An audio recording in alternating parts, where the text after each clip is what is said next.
my name's Fraser Hutchinson, and I'm head of publisher partnerships at the Readingeagency, which is a national reading charity based in the UK. And thank you so much for having me today.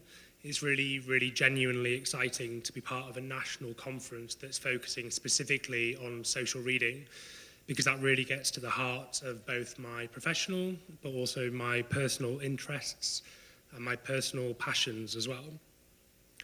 So my role at the Readingeagency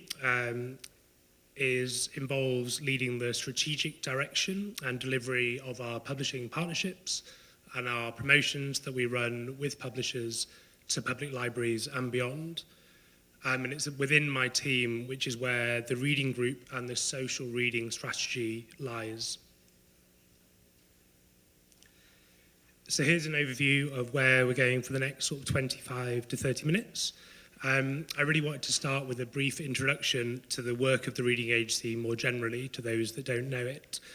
Our mission, our vision, and our purpose, all of which is ultimately governed by our belief in the value and the power of reading, and particularly social reading.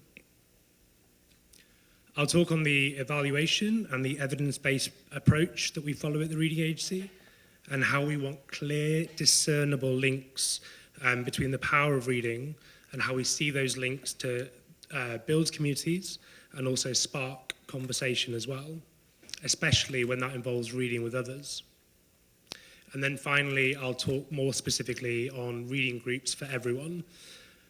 For those that don't know or aren't familiar with that program, Reading Groups for Everyone is our database and our website in the UK dedicated to supporting and facilitating social reading across the UK through reading groups. And at the Readingeagency, we offer those reading groups support, competitions, as well as publisher promotions, as well as the chance to share their reading experiences with others as well. So as I say, the Readingeagency is a UK-based charity. We're unique in the UK reading sector in that we focus on all ages. So that there are charities in the UK such as Book Trust and the National Literacy Trust, which focus on the younger age demographic.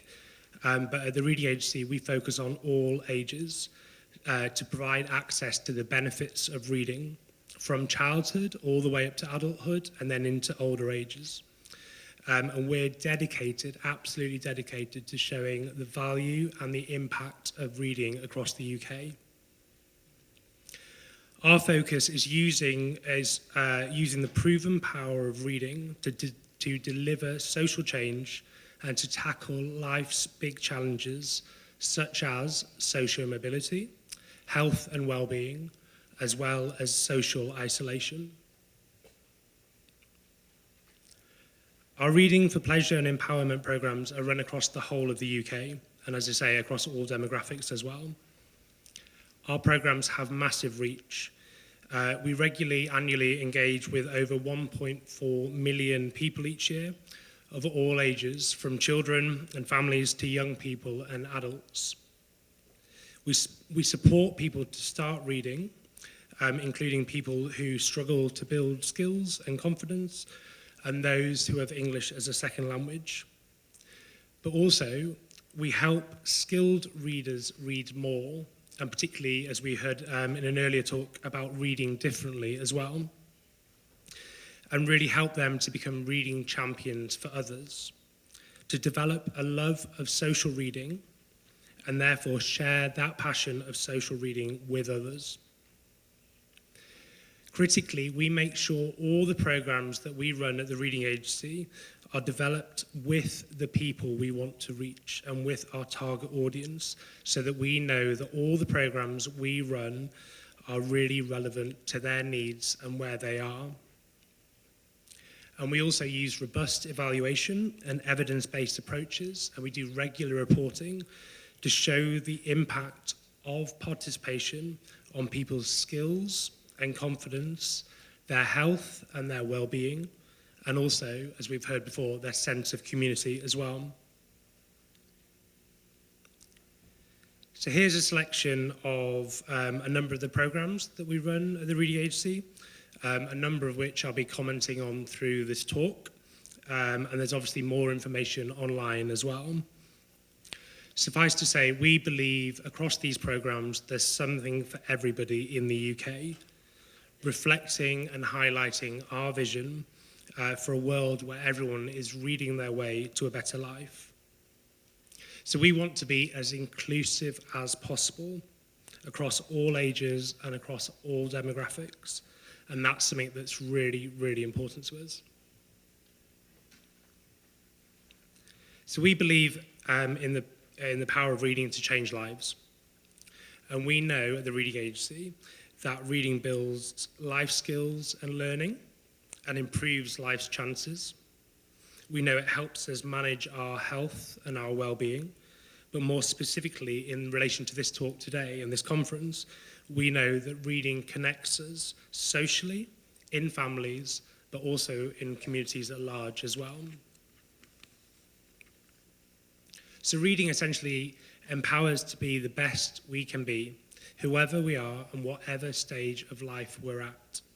Whether we're children, whether we're young people, whether we're adults, whether we're learners, whether we're parents, whether we're citizens, reading really does change lives. We're fundamentally a partner organisation at the Reading Agency, and we work with everyone from authors themselves and literary agents to large consumer and commercial publishers to smaller regional and independent publishers as well, to really ensure that we're as impactful as possible across the UK. And also we work especially with public libraries, so we have a key remit across the UK to work directly with public libraries because fundamentally they offer a free space for social reading, and we believe in the power of public libraries in particular. Anyone living in the UK is legally entitled to borrow books for free from public libraries, ensuring that everybody, no matter who you are, has equal access to the power and to the pleasure of reading, information and ideas, and the skills and experience of a professional librarian. And we really, really want to support that. So I've mentioned it a few times already, and we've heard about it a few times already today. But we're here to focus specifically on social reading in particular. So I wanted to start with the reading agencies and our own definition of what we term social reading to be. That being that social reading is the process of sharing our reading and our reading experiences with others, regardless of content, regardless of what type of book, what genre, what content, sharing the reading experience with others, either one-on-one or in wider groups. But also, critically, the tangible benefits that this social reading can bring and the positive impact on both the individual but also society at large. So why does it matter? Why do we at the Reading Agency invest in and support the act of social reading? Well, not only does it build and support the essential life blocks of literacy and learning so fundamental to our life chances and ability to survive and thrive, but also social reading networks are fun. They're fun and they're friendly, generating a sense of belonging and connecting up people to share stories and talk about their lives, their own personal experiences through books. Social reading provides stories and poetry that help lift people's spirits. It helps their well-being and provides them to escape into a new world. Social reading also provides opportunities to explore and engage with difficult life experiences through the real and fictional lives of others. Physically, social reading provides cognitive stimulation that can create new neural pathways in the brain and lead to increased well-being in the reader. And finally, at a wider level, social reading can inspire volunteering and community action, and often does across the UK, which again leads to wider well-being.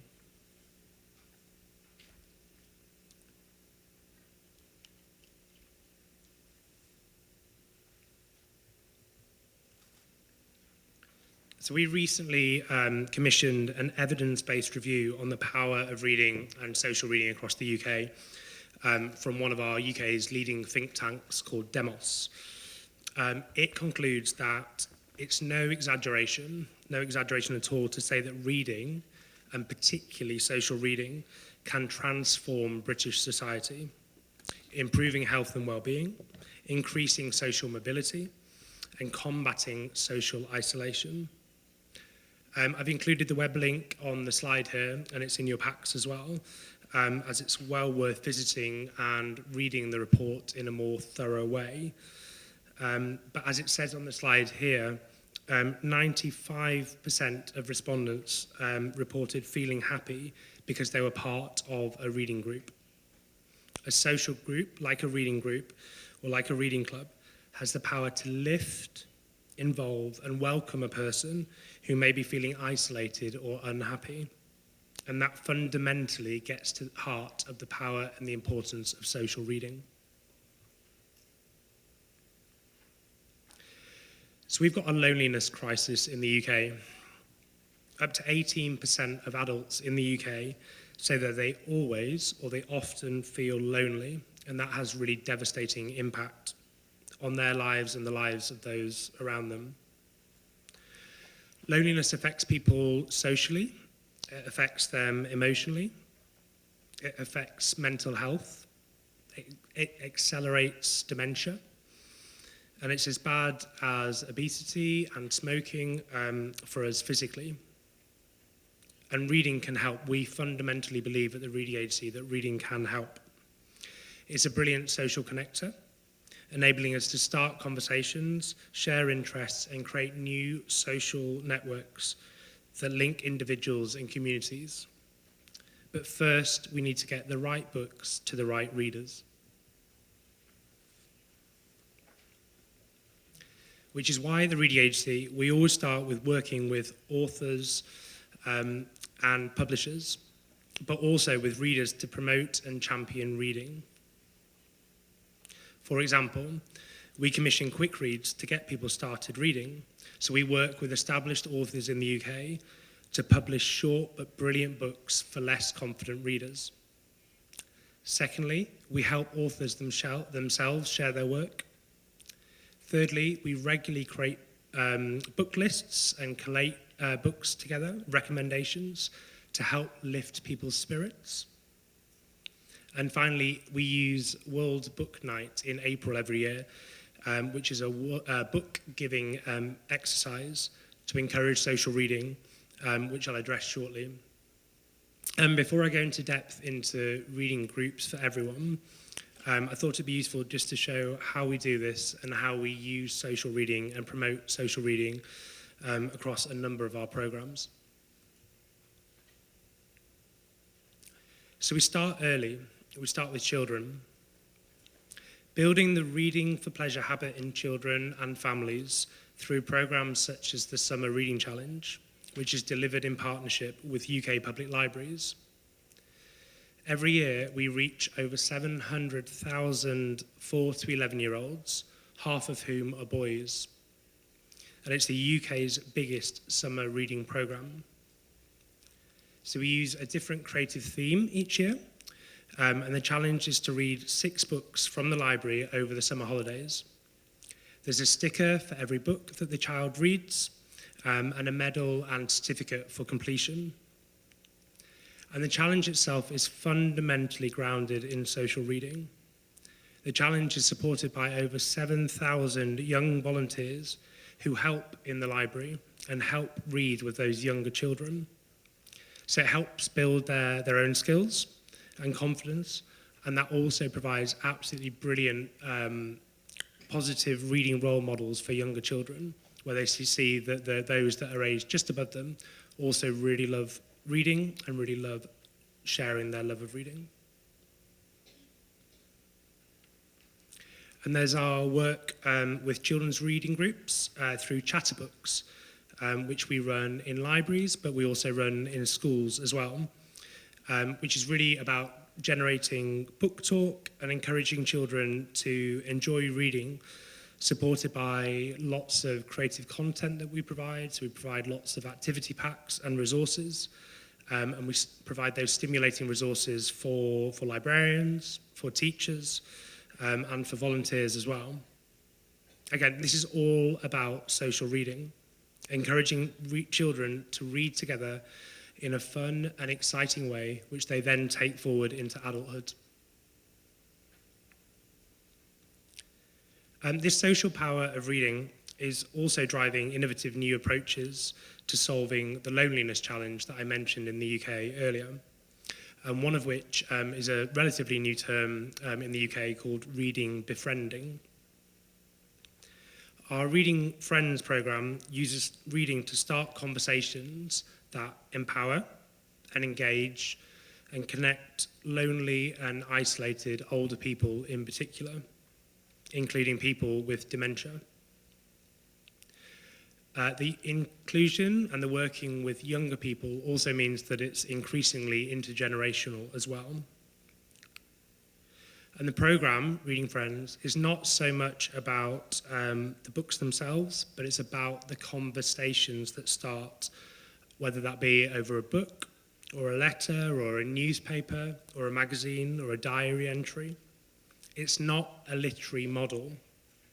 It happens one-on-one or in groups, and it starts with people's interests, using books and reading to share stories and connect people in new networks and relationships. We use book gifting on World Book Night, which is April the 23rd every year, by giving away and coordinating the giving away of over 42,000 free books, which are donated by our publishing partners. And those are given to institutions such as prisons, or homeless shelters, or food banks, or workplaces, and more, to really create a single moment and a single day in the UK where there is a national love of reading. And we really want to engage those who don't regularly read, or those who have become lapsed readers as well. So we actively give them free books and free content to read. So we want the UK to return to a love of reading. And we believe that it's through getting books and content and resources into people's hands that allow them to talk to each other, to share their ideas, because we know the benefits that bring. We believe it's an inherently a good thing to do. And coming finally to reading groups for everyone.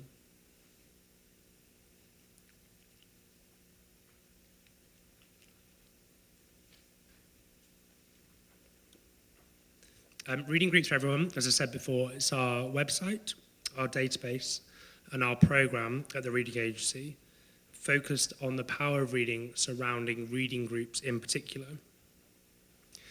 We know that reading groups are a great way to make friends, feel connected and empowered, and try new books that you might not have tried before or you might not have come across before. So Reading Groups for Everyone provides an overarching platform, a delivery platform, to bring these reading groups together in the UK, regardless of setup, regardless of where they meet, regardless of any tastes or any particular genre. Everybody is welcome. So currently there is over 4,800 groups registered on the website, and that's steadily increasing year on year.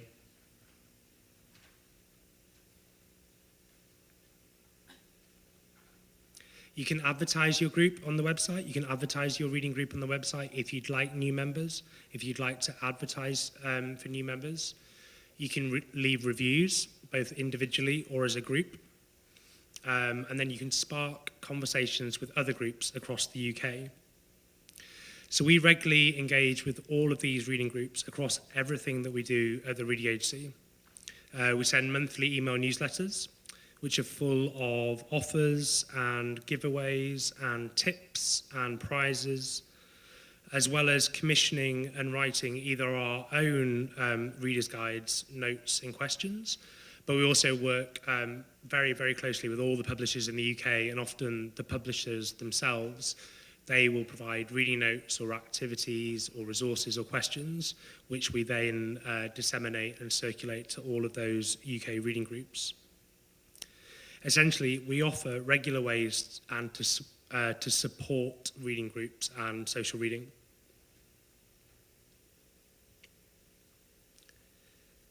So it's so fantastic that the number of reading groups in the UK is steadily growing, and we know that they're steadily growing, and that the number of UK reading groups that hear about reading groups for everyone and are signing up is also growing. So I think the internet as a whole has made it easier than ever before to find new reading groups in your area, or set up your own reading group if that's not already the case, or to set up a reading group if you've got a particular interest or a particular genre in mind. And the internet is also facilitating a number of reading groups that are set up by celebrities, particularly in North America, which may be inspiring people, and particularly younger people, to set up their own book discussions.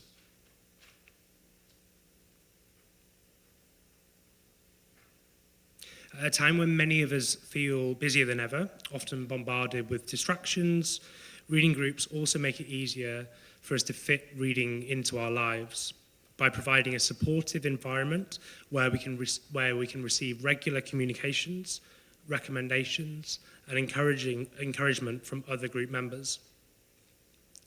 So there's a huge range of reading groups that sign up to the website. So we capture a lot of the demographic detail about where they're based, what their makeup is, the number of people in their reading group, and there's a huge variety. These groups take place in people's houses predominantly, but also at public libraries, in schools, at bars, in cafes, at traditional English pubs. They really do meet everywhere. And increasingly, a number meet online as well. Some are general, whereas others are aimed at specific audiences, such as mental health or gay-friendly groups, or take a specific theme as their starting point and then move from there. It's really incredibly varied. So we survey our reading groups every 5 years, and the previous survey was in 2015. So we're working on our survey for 2020, which I can circulate afterwards. The results from 2015 really, really clearly show the inherent personal benefits that people find to being part of a reading group. And you can see a number of the stats on the screen here. However, and very importantly for the team that I work with, we also survey publishers and bookshops and libraries as well, as there's a wider commercial benefit to reading groups themselves. Reading groups, as you all know, encourage their members to read more and discover new authors, which is brilliant for the publishing industry. The publishers and the book prizes that we work with in the UK, of which we work with the majority of the national book prizes, like the Booker Prize and the Man International Booker Prize, the Women's Prize for Fiction, etc. They're all really, really keen to work with us and to work with reading groups for everyone and promote their work to reading groups directly, because the reading groups are obviously likely to be full of keen and enthusiastic readers who will help them raise awareness of new books. And actually, feedback from reading groups is so important to publishers that increasingly they're getting involved in the publishing process itself. So we link up reading groups and publishers on first drafts, or reading groups feed into book cover design, and so on. So there's a real growing link between reading groups and the publishing industry in the UK. Reading groups are powerful because they encourage people to read more and engage more with the literary world. And therefore bookshops and libraries also benefit from hosting reading groups. So we encourage the reading groups to engage with their local bookshop or with their local library and potentially to meet there. As they're likely, through that process, to borrow more books, to buy more books, and spend more time getting to know those facilities. And we also liaise regularly with local and national radio.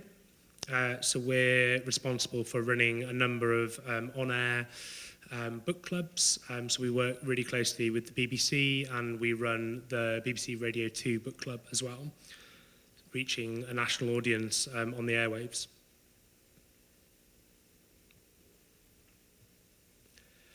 It's often difficult to get real demographic breakdown of reading groups in the UK as a whole, and indeed it's difficult to measure the approximate number of reading groups as a whole in the UK, because many don't record their activities online. Some may not have signed up to reading groups for everyone just yet, or they're not part of an official body by the very nature of being an informal reading group.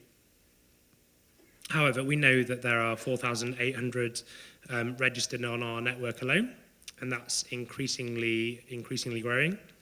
And we recently did a survey of around 1,600 reading group members, and we found the following stats that are on the screen at the moment, related to gender and age. Predominantly, reading groups are made up of more women than men in the UK. They tend to be over 45 years of age, and there are very few in the kind of younger age bracket. There are very few kind of below the kind of mid-20s age bracket. But it'd be interesting to see whether that's varied in the survey that we conduct in 2020.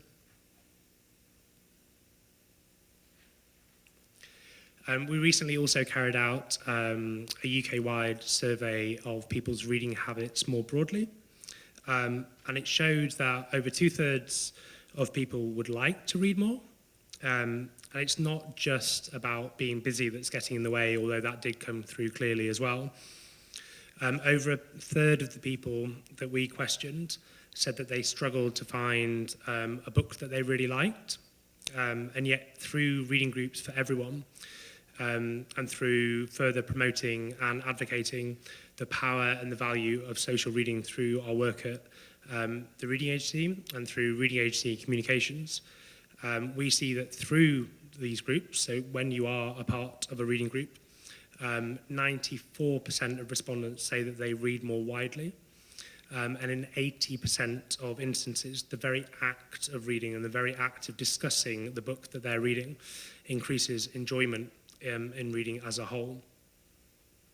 So many participants in the survey also told us that their group had helped them participate more in their local community and make new friends. I think that's something that's coming across clearly today. Some people have told us that their group helped them find their feet, helped them get involved in their local community after moving to a new area. We get a lot of respondents from new mums or new parents. The reading group was an excellent way for them to find other new mums after having their first child. And we know that being part of a reading group also increases confidence as well. And members have told us that the groups help them feel more confident in discussing their opinions and their ideas, not just relating to the books themselves, but also wider themes and wider issues that are going on in their lives.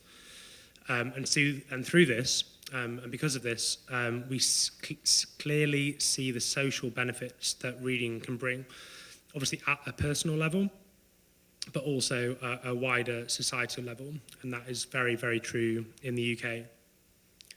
So reading, and particularly social reading, really does have the power to transform society and change lives. And we're seeing that through our work on reading groups for everyone and the people that we survey. It's a proven tool for social justice, and it's a proven tool for social change, as well as bringing individual pleasure and enjoyment. And that's a really, really powerful combination. So I've given you a flavour of the number of the programmes that we run at the Reading Agency. I've talked a little bit through reading groups for everyone and the work that we do to tackle life's big challenges through the proven power of reading. But But if you want to hear more, if you've got any other questions, please do get in touch. Thank you very much.